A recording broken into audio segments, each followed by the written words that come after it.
Welcome to the Banker Lamp. Please enjoy the video. You start with the essentials. Make sure your iPhone is unlocked and signed into the Apple ID that holds the card.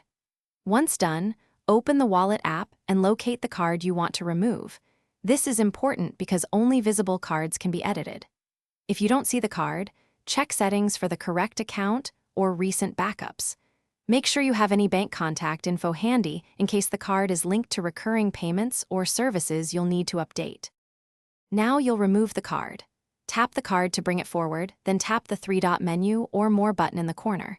You'll see Remove Card as an option. Tap it and confirm when prompted. You may need Face ID, Touch ID, or your passcode to complete the action. Make sure to check linked apps and subscriptions immediately because removing the card won't cancel recurring payments. It only removes the card from Wallet. Update any services that build that card to avoid failed charges.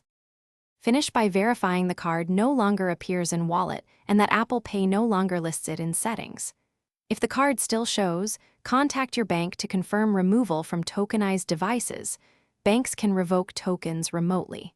If removal fails, sign out of your Apple ID, restart the device, then sign back in. This refreshes wallet data.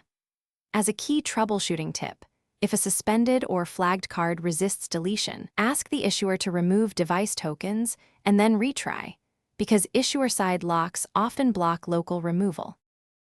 Thanks for watching. If this was helpful, leave a like and consider subscribing. See you next time.